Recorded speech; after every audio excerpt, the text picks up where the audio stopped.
an Unspoiled Network podcast. This is Spoil Me, covering Deadwood, Season 3, Episode 8, Leviathan Smiles.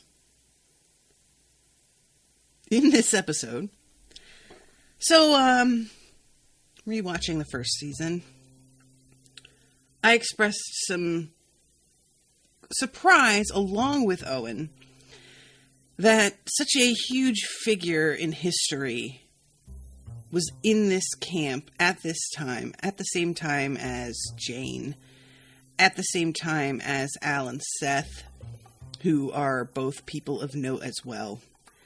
And then into town this episode swings Wyatt Earp and his brother, whose name I don't remember and don't care to, because he seems terrible.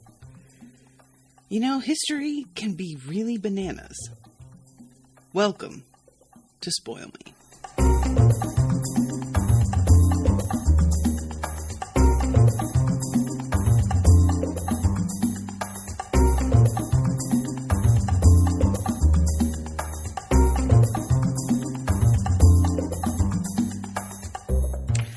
Welcome to the show, everybody. I am Natasha.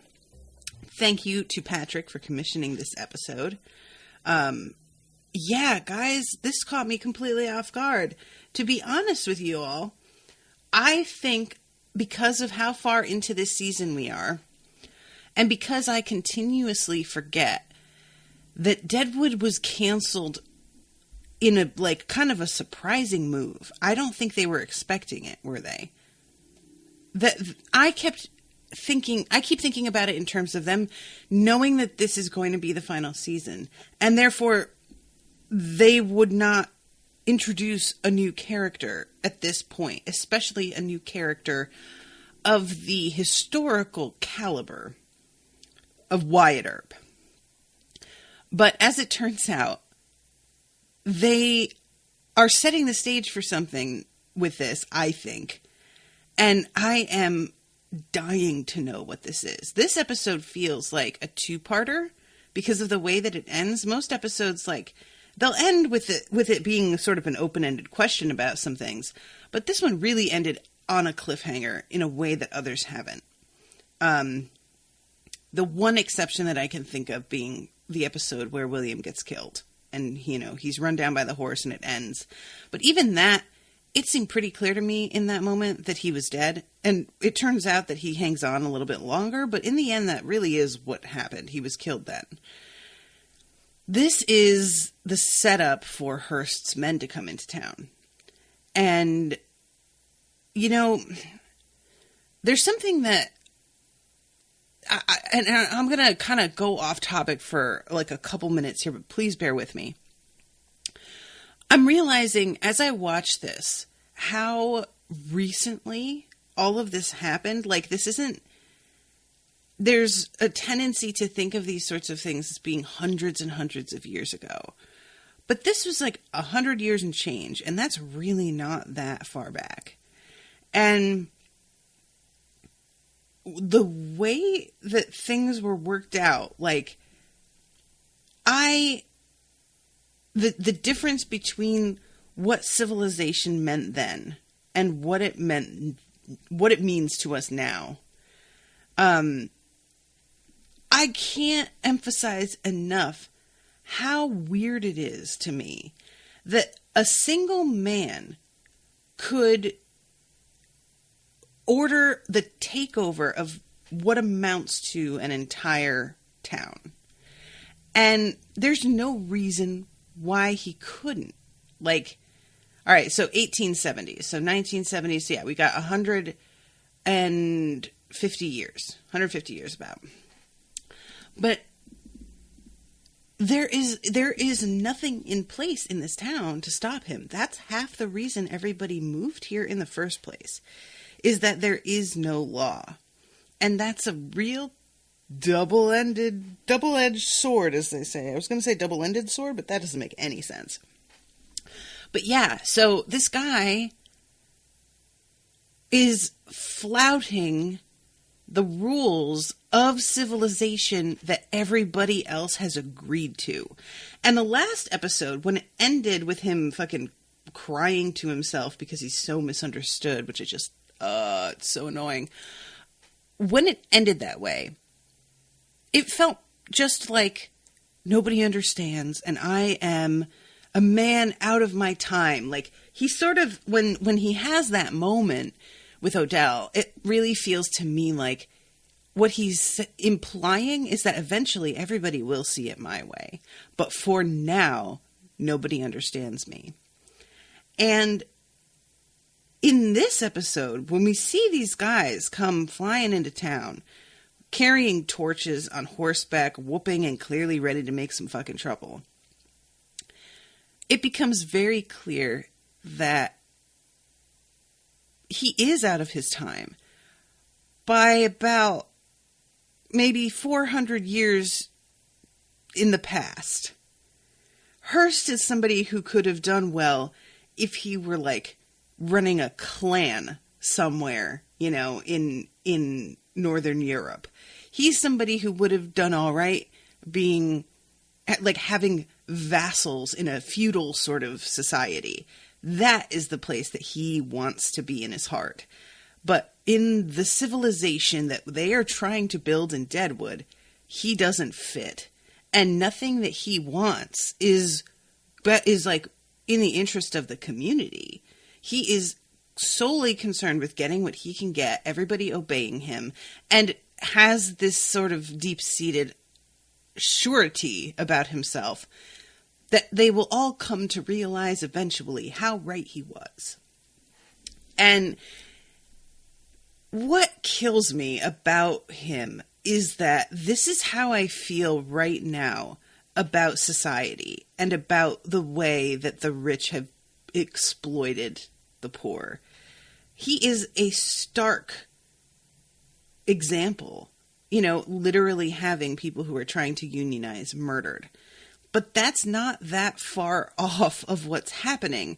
If you guys like look into the history of unions, up till very recently and probably like still happening, there are people being injured and threatened when they try and start unions. When I worked at Target for a little while, when I lived in Philadelphia, we had about a 20-minute, half-hour part of the orientation when we were first hired, centered solely around unions being bad and us learning to spot when somebody was trying to convince us to join a union and how to report them.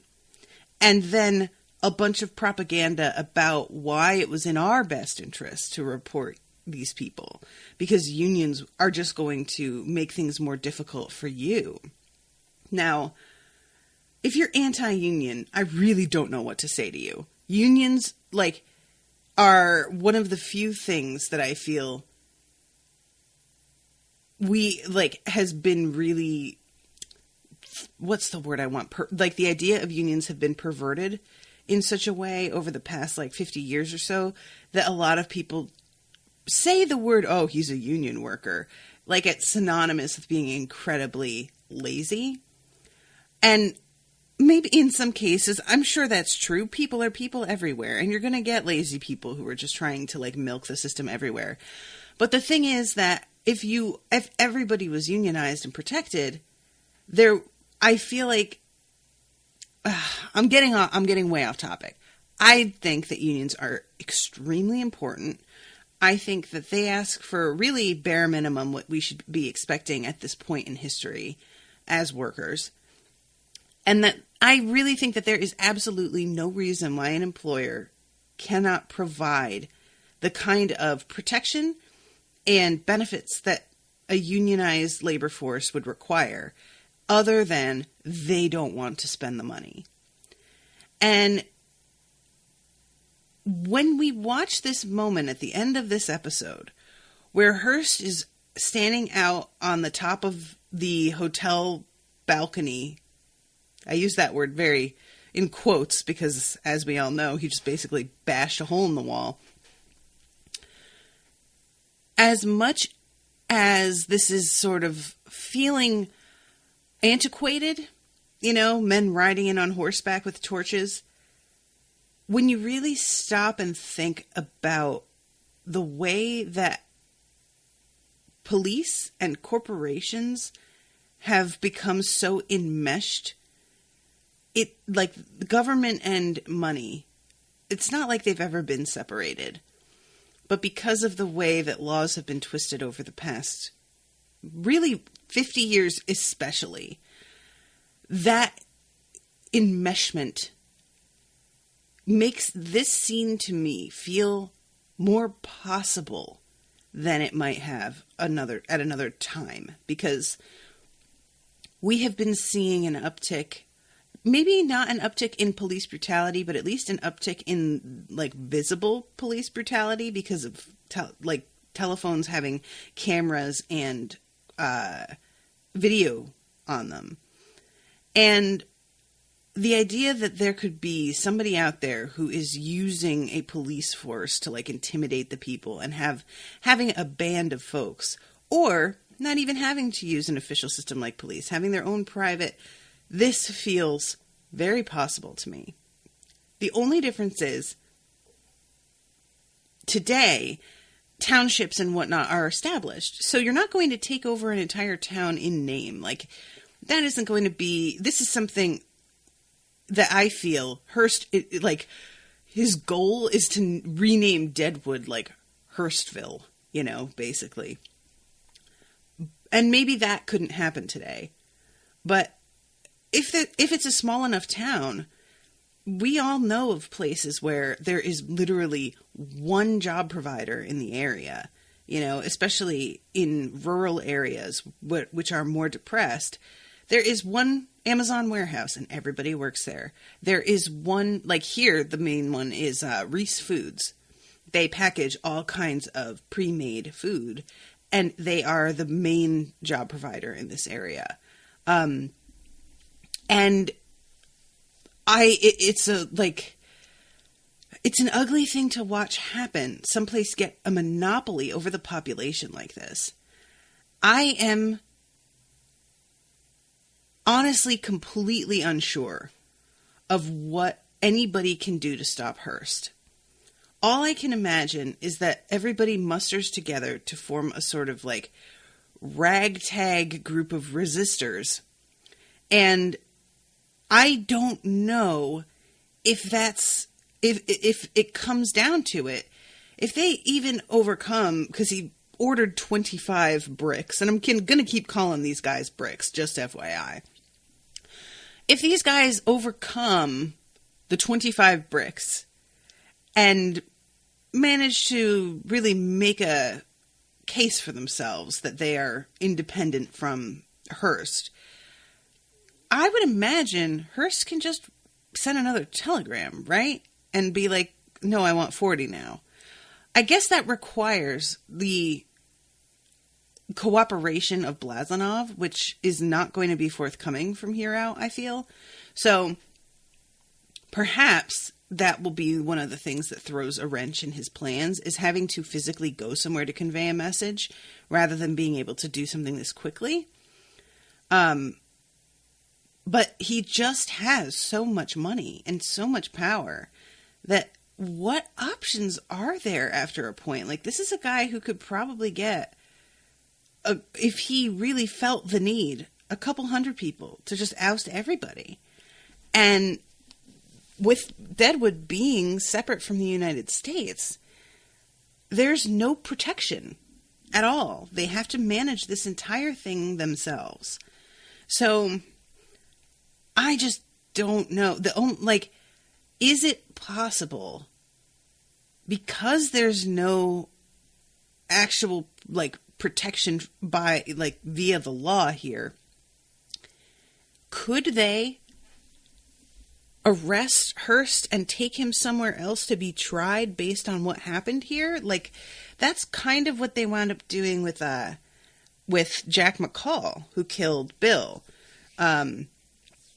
They had the whole kangaroo court, as Al put it, and Al made it really abundantly clear that if we try and hang this guy here, there's going to be an issue with the United States government feeling that we're overstepping and trying to act like we have our own laws and government, which the whole point is that we don't. And I don't think that Al is going to want to do something of that nature with Hearst, but if they cart him off somewhere else, it's not simple murder. It's trying to take over an entire town, and it is a man who's probably going to have Pinkertons behind him, who's probably going to be able to, I don't know. This is such a strange situation, and it's insane to me that what it comes down to in the end is that everybody was too mean to Hearst. He didn't like it. So he's literally going to try and burn the town to the ground. That's insane. That is a child throwing a temper tantrum because nobody wanted to play with him. And it's not just like some sad child that nobody wanted to play with. It's a bullying child that has hurt many people badly. And nobody wants to play with him, and him behaving as if this is the most unjust thing he's ever heard of. How could they be this way to me? It's just really so pathetic. Like, that's what it comes down to. Hearst is pathetic.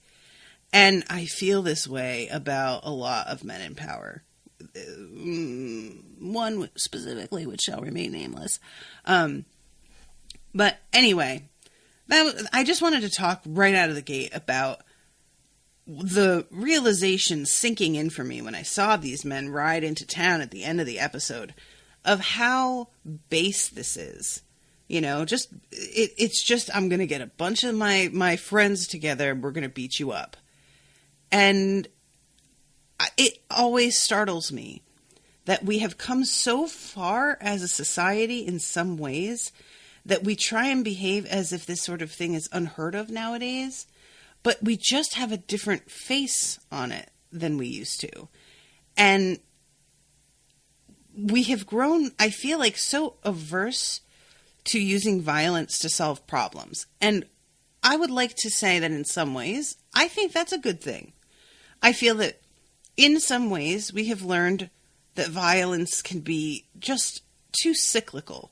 That you start something and it takes a long time for it to end.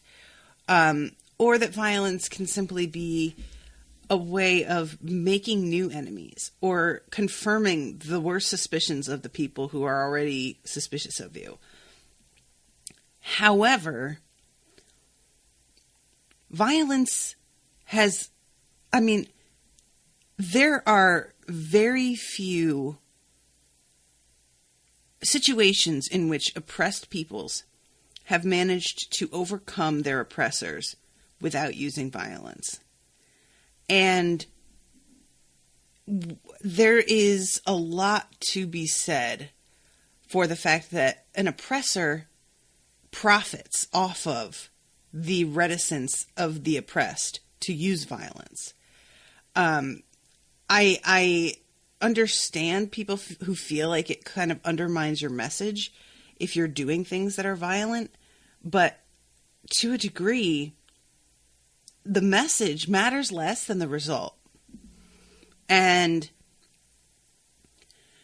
just watching this and thinking to myself about if this happened today, if let's say like a couple of carloads of dudes came into some town and they were going to try and fuck shit up for these people, and we had a lot of folks that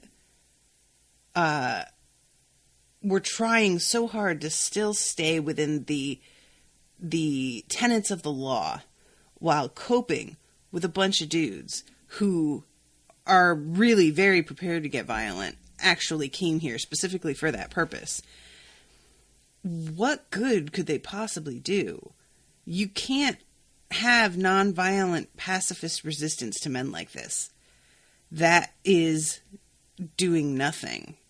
And I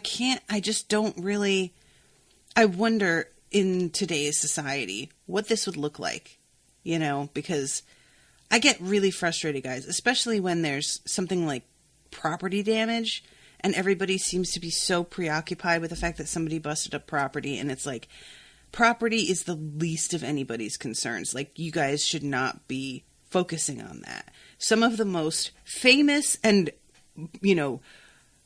and touted revolutions in our history as a country started with property damage. And everybody talks about them like they're heroes. But when somebody does that today, it's suddenly this big issue and we can't get past it. And oh my God, what are we really saying? What's our message? What impression are we giving? Whatever. How about human rights and people's lives? So, all right, I'm going to go back to the episode and back up a little bit. We start off with the paper arriving, and everybody is getting a copy. It's very early morning, and this is the paper that has the letter printed in it. I was very surprised to see that Richardson can read. I don't know if we've seen him read before or not, but I felt like that was kind of a nice thing that surprised me that he was able to do that. So we have Johnny, and he is reading the paper with Jen, who winds up coming up later. And there is like some affection there. I feel like you can see him just, and for her too. This isn't like him like mooning over some girl who has no interest. She's kind of giving him this like shy smile, and like, it's a kind of adorable moment, to be honest, and I really enjoyed. So we go to Martha and Seth, and this is such a weird thing. Seth is so irritated because of the fact that Martha is talking about, she says that the school, the theater people are supposed to be moving in. And I'm trying to like get, because he says, what disturbs me is you're accepting the uncertainty without quarrel. For whatever reason, the theater people keep deferring their moving in. I don't want the children to feel they're leaving vacant what has been their place of education. So what this is that she doesn't want the kids to like just leave the theater empty. She's trying to keep them using it right up until the moment that the theater people like properly begin to build in there, which I frankly don't understand. I don't think that's important at all. It just doesn't matter. I don't think that gives any impression to the children, but whatever. And Seth is frustrated by it and the fact that everything has been kind of back and forth and uncertain. And he is frustrated about that in specifically because of the publishing of this letter this morning.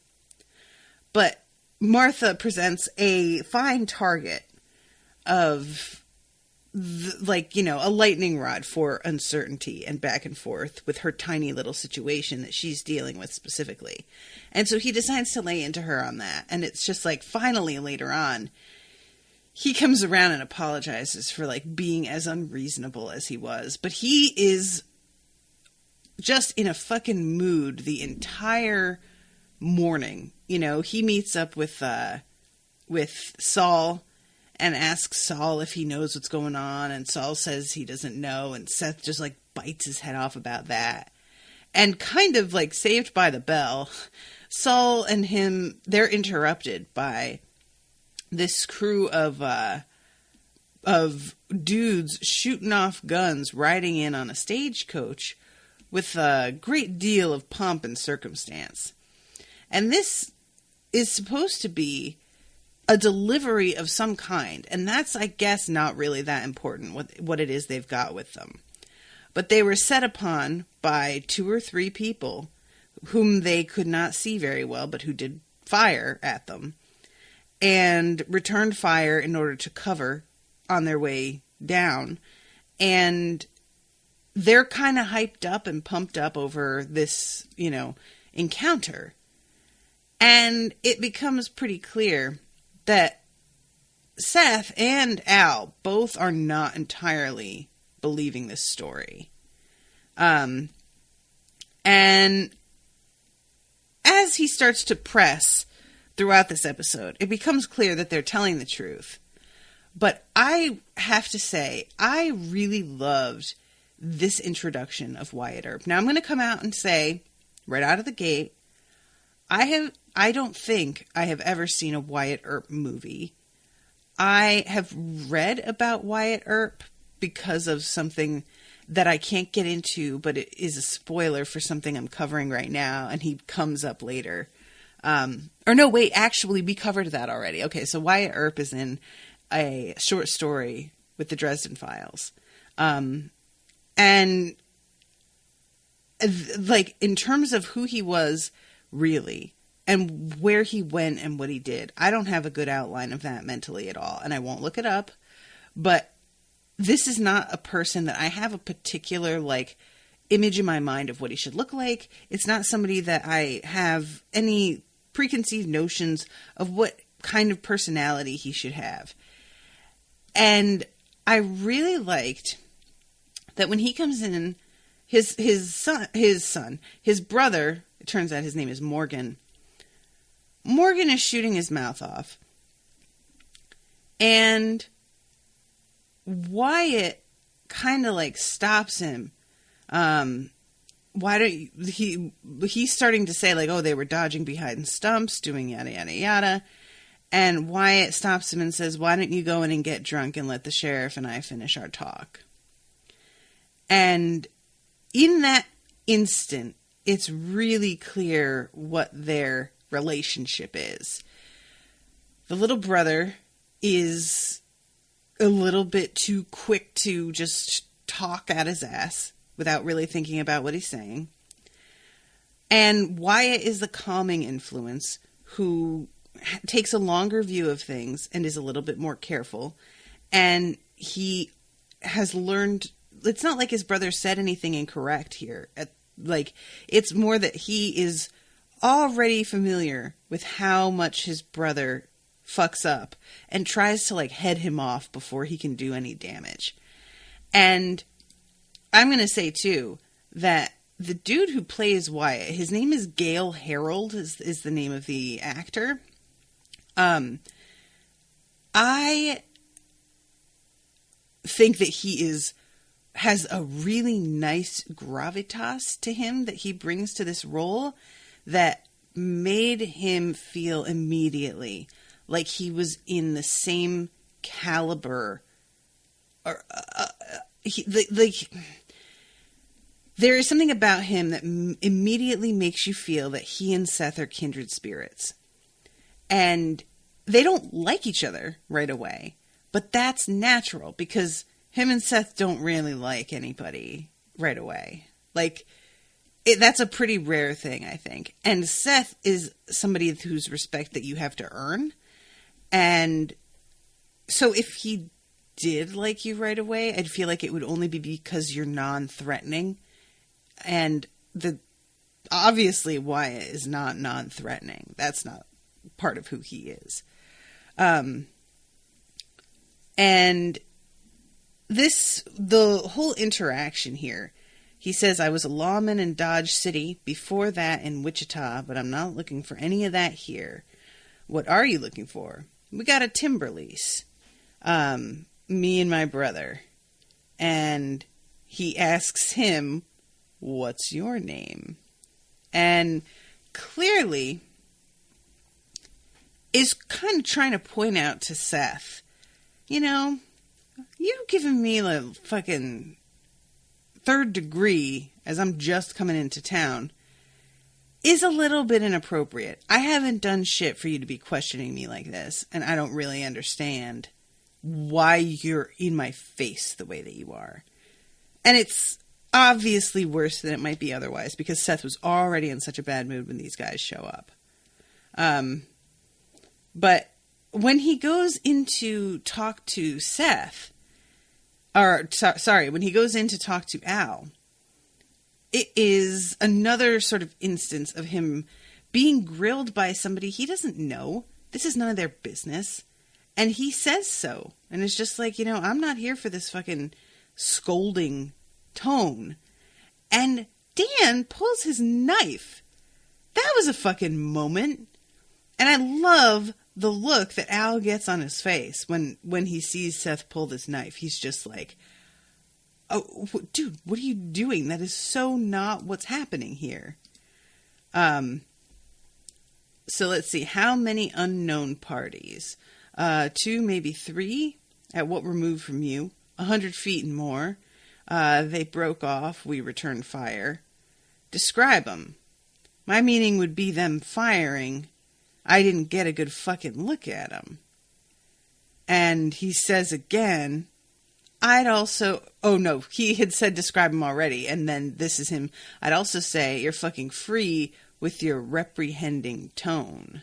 And yeah, Dan pulling the knife and Al looking at him like, dude, fucking no. But I really loved how Al sort of sits up and is just like, all right, you know what? You're not going to be a pushover. I'm not sure what you do here or what your deal is, but I think maybe the fact that you are being this sort of like pushing back on me is a good sign about your character. So I enjoyed this a lot, and it's just too bad about his brother being such a shit. Because there's the whole thing later where he tries to swindle one of the whores out of money by claiming that he met her sister at another brothel a couple of towns away, and that she owes him $11, so she should pay him back on behalf of her sister. It's such an obvious con that it's like, and also whether or not her sister owes him money, that's Al's money that she's giving away. And I feel like if he heard about that, he would like be really fucking pissed. So it's sort of broken down that he kind of like managed in small talk to get her to mention her sister and spun this tale after getting the information out of her. And it's bullshit, like clearly. So his brother walks in the middle of this conversation with Johnny. And I would love to point out, Johnny isn't really the I'm going to throw down with you right now in the middle of this bar kind of type. But it's pretty obvious that this girl means something to him. And he knows that, like, it's not like he isn't aware that her entire job is centered around fucking other dudes. He knows that, and that's not the issue. He is very protective of her, though. And the fact that this dude seemed to have, like, messed with her and stolen from her, it's just brought new life into Johnny's face. And you can see the way that he is about to, like, get up in this dude's grill. I was here for it. Like, there is nothing quite as much fun to me as the moment a character who has been kind of like, you know, on the receiving end of jibes and cuffs about the head, the moment that they find their courage for whatever reason. And it can be all kinds of things that motivate that. But seeing them finally stand up and like really have sincere confidence. It's not a put on. It's not him doing this like despite being really, really scared or anything. At least not that we can see. This is a genuine moment of like, oh no, you don't, motherfucker. And I just loved it so much. It was so surprising. And Johnny is a character that I feel like might be sort of underappreciated by people. And I have grown to really like him. And it wasn't until going back and rewatching some of the first episodes that I remembered what a goof he was to begin with. And how like much he screwed up or just said the wrong thing. And he still does, but it's a lot fewer and further between. He's gotten a lot smarter about when to hold his tongue and just listen. And I see him as a kind of low-key success story in a way. I really enjoyed that, but I hate Morgan. He just seems like, you know what he is? He's just a liability. Wyatt on his own gives off the air of somebody who can be trusted, who is steady and somewhat serious, and isn't gonna fuck around. But Morgan completely undermines that. And so Wyatt has to spend time that he could otherwise be using towards building goodwill, putting out fires instead and trying to repair damage. And that is incredibly frustrating to watch.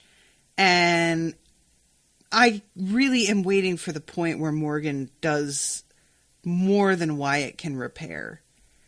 And considering that we don't hear a lot about his brother, I wonder if his brother isn't destined to be killed pretty soon. I would like it.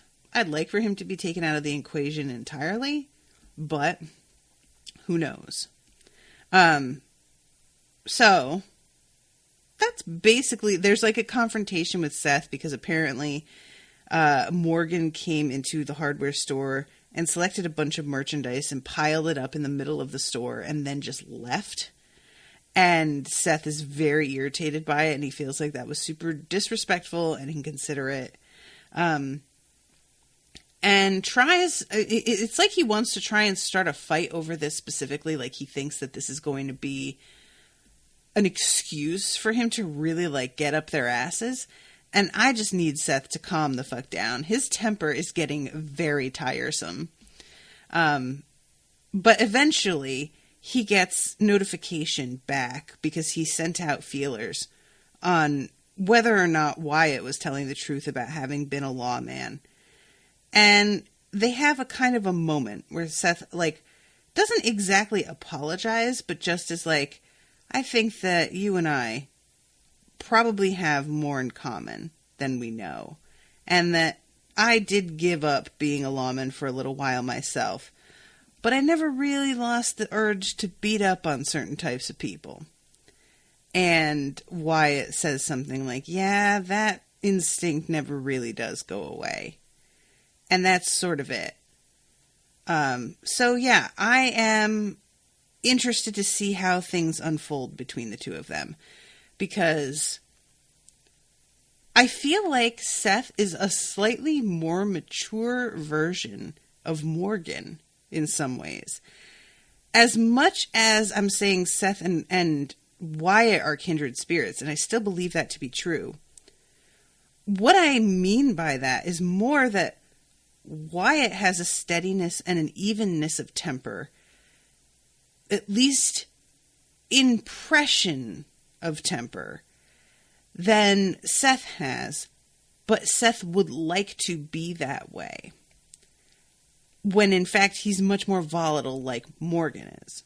However, unlike Morgan, Seth aspires to be more like Wyatt, whereas I think Morgan sees Wyatt as being a little bit too cautious and stead and, you know, just basically like a wet blanket, probably sometimes even.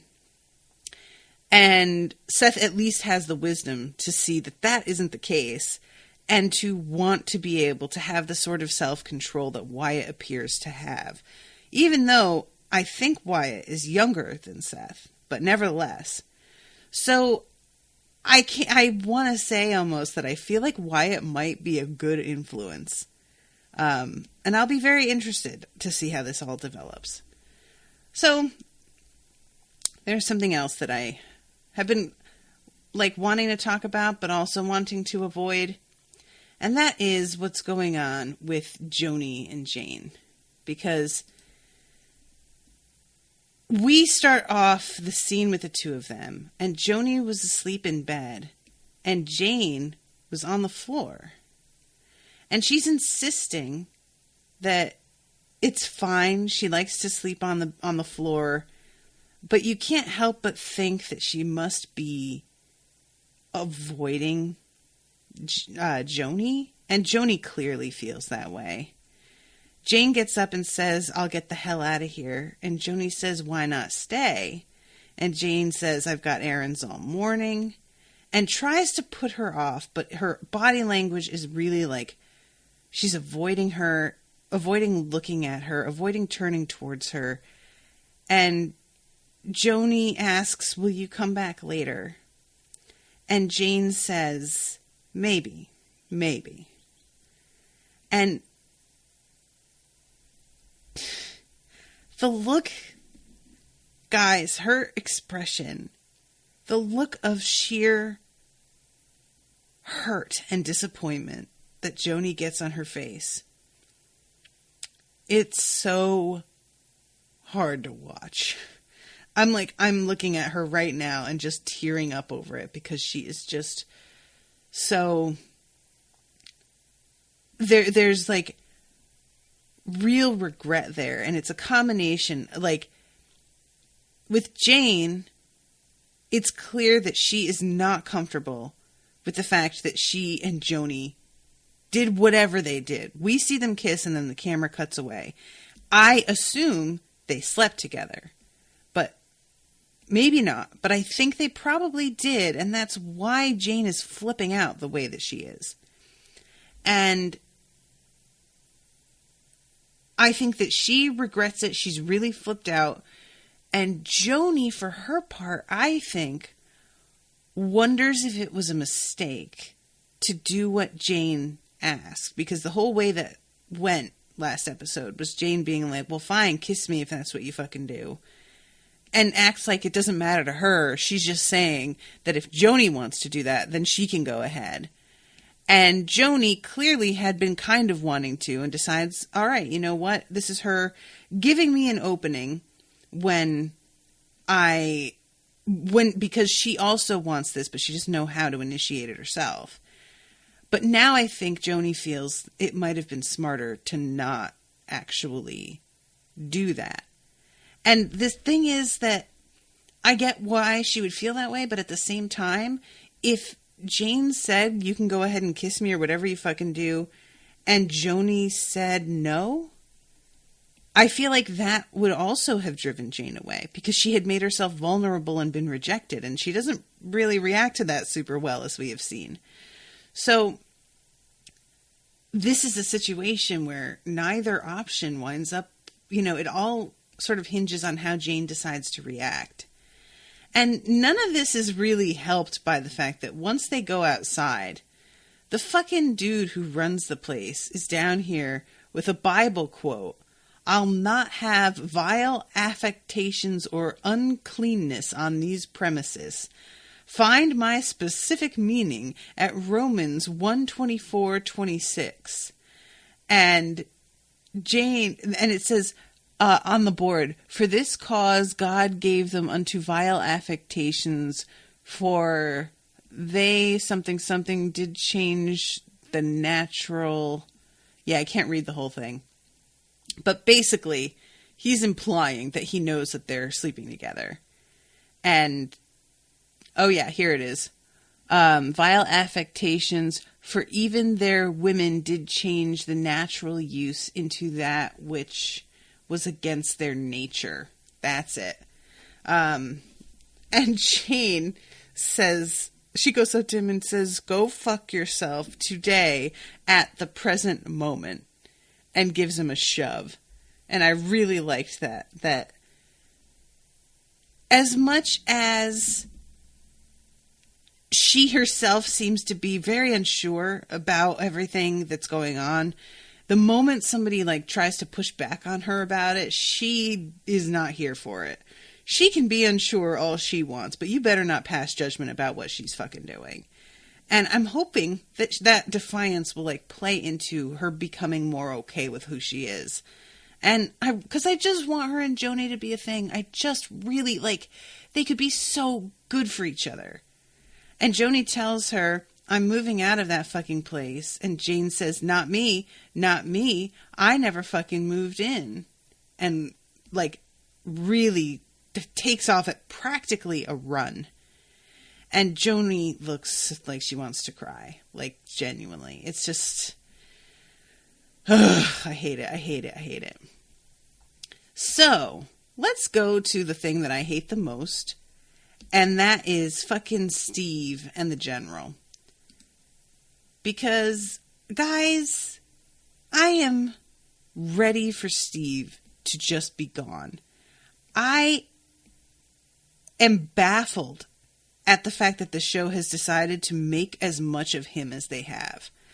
This is the one decision on the, like, there have been a few things that I've been kind of like, this is handled weirdly. Like, you know, I was talking about the theater, the whole theater troupe and how that went.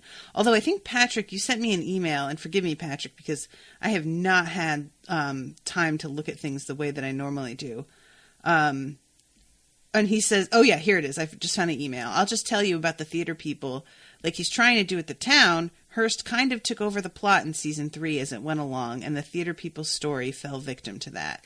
They were going to be more of the story in non-existent season 4, which I know because back in the day, the actor who plays Dan was very accessible online, and I emailed him. Really nice guy. I knew more specifics, but it's all hazy now, sorry. So thank you for that, Patrick. And yeah, so in that regard, like with the theater people, you can tell that like maybe this was supposed to be something else and it didn't work out, which is the same way that I felt about Veronica Mars showing up in season 2 and suddenly being killed and it being like a really weird departure. There's a lot about like the way this show has gone that I can sense something went awry and they just had to change things up. And that I can forgive because it's a lot more sort of circumstantial. But what's going on with Steve is it's such a distraction from characters that I really care about, that I have grown to really love. And there is nothing about Steve that I like. He isn't even involved with other people that I care about particularly because his relationship with the general is so barely even there that I can't even like enjoy that. And other than the general, he's got nobody. And I think that's supposed to be part of the point, is like an illustration of how lonely he is. But he does this to himself and I don't feel bad for him at all. Like at all. I really don't. When it turns out that he isn't even dead, which is what I had hoped, I groaned aloud because this show is drawing out everything that happened with him. And I need for him to be done with and gone. And dragging this out where he's like a vegetable now from getting apparently kicked in the head by the horse is the opposite of what I wanted them to do with him. Honestly, Steve should have been gone after the livery sold. After that whole thing with Hosteller. Drop him. Stop it. Even with the whole thing with the livery. Like, it just... You know, Steve has done what for this show? All he has done is underline racism that we already knew was there because it's everywhere in this show. And all he has done is cause somebody to kill themselves, a character that we actually liked, and make everybody around them miserable. And he doesn't need his own whole section of the show. The scene where he's like trying to figure out how he can fuck up things for the general, and he plans to steal his saddle first, but then he's like, oh, I know, I'll take the shoes off of your hooves so that he can't, you know, like, it's a long scene, and I don't want it. So I think Steve is the one real misstep that Deadwood has made. This guy doesn't need to be here. There's nothing about him that is redeeming to me. And I don't find him funny or heart-tugging. You know, like, there's nothing about this guy that makes me want to know more about his story. All I want is for everybody who is involved with him to get out. And the fact that he sort of fucks things up just before the general can get out. Because now what it's supposed to be is that he's on the hook for a loan that he won't be able to pay back. And the general wants to just bail. Which, frankly, he should. This is none of his fucking business. But he goes and gets the doc to see to this guy. And the doc seems to be weirdly like upset that he's going to bail. And I just, dude, the fact that he was going to pay to bury him and like care for him is more than anybody should expect from this guy. It just really like bums me out. So, all right. I spent too much time talking about that, considering the fact that I don't want him in the show and I don't have much time left. Let's talk briefly about what's going on with Cy. Well, first there's Merrick and like Hearst going over and fucking harassing Merrick about the letter being published, which is a good sign. The fact that he was obviously sort of like moved by it and recognizing that the citizenry is probably also going to be moved. But then we have this thing with Cy and him getting together, and I don't really get exactly what it is that Cy is trying to tell him here. Let's see. Okay. Never been much for draws. I meant to say, let the matter be joined aright. Whether Bullock or this gunsel stood at the finish, there's no losing in it for you. What does joined aright mean? Say Bullock was first provoked out of the public eye, so his throwing down in public seemed over quick. There's all kinds of implications to that, legal and political, too. And he asks, have you taken steps to do this? And he says, the only thing I've done is to bring myself into your presence. As to what steps will be required if you give the go-ahead, easy as the sheriff's sparks and cocky look as his kid wears, the numbers should be few. So he wants to to force a confrontation between, I guess, Wyatt's younger brother and Seth, but I don't really get what they think this is going to do. I would suggest to keep you protected that the kid should think I'm at the helm. When he keeps saying the kid, that's who I'm thinking he means, but I don't know that for sure. And Hearst doesn't exactly give him like the complete go-ahead. He just says that's very considerate and circumspect, and the scene ends there.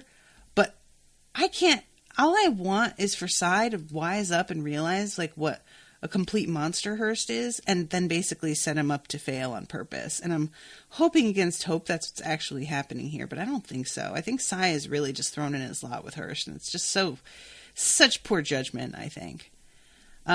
Regarding the theater people, finally, the old man passes away. I wish that I cared about this more, but I don't. I just, this dude means nothing to me. I'm sorry. I appreciate that as far as Jack goes, he cares a great deal. And so, for that reason, I care a little. And Jack then decides that he's going to start doing this, back treatment on Hearst. He sort of cons him into this by pretending to have once been suffering from the same affliction. He gets himself into a room where he's alone with Hearst and working on him in a pretty vulnerable position. And I don't know what on earth his overall plan was here, but he's doing something and seems to sort of hurt himself when he does it.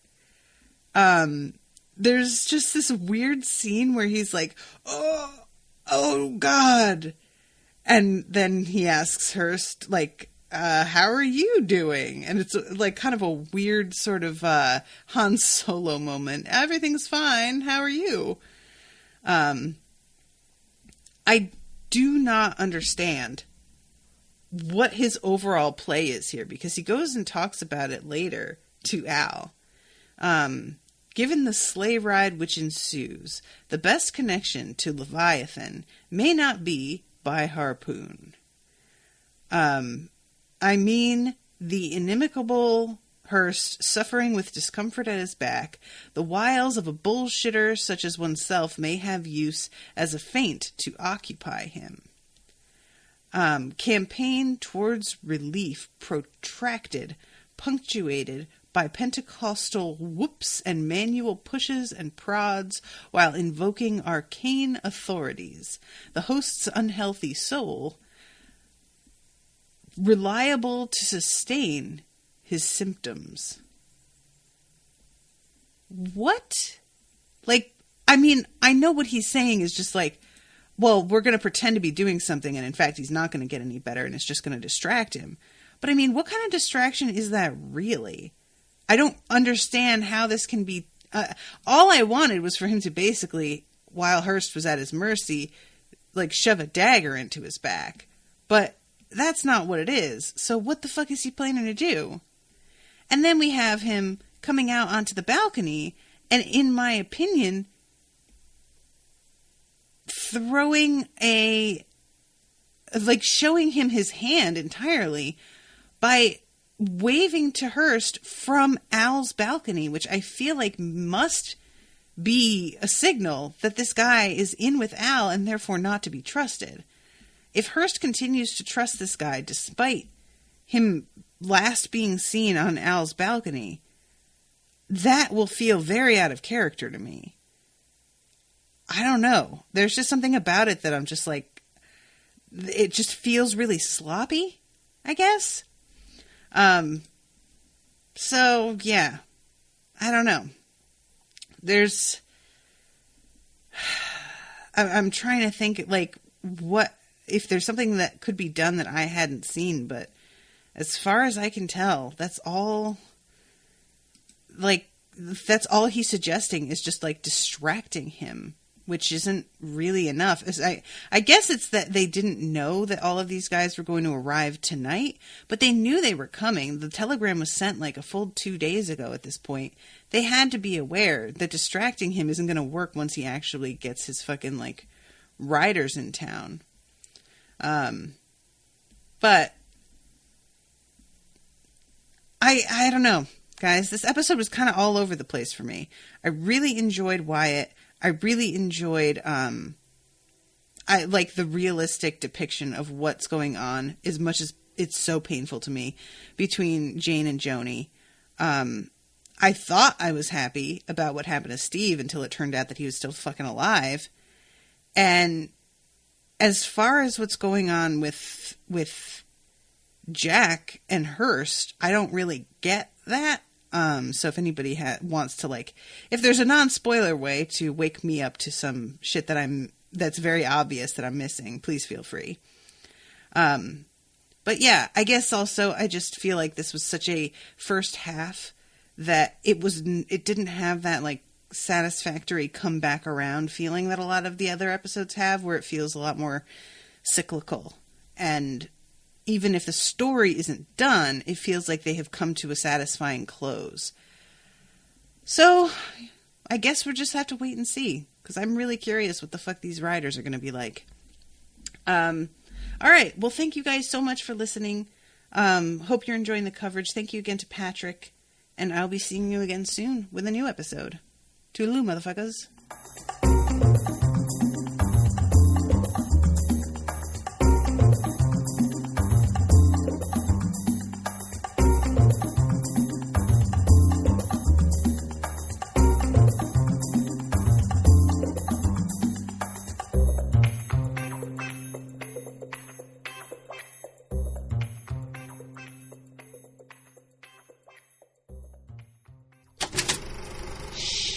That was an Unspoiled Network podcast.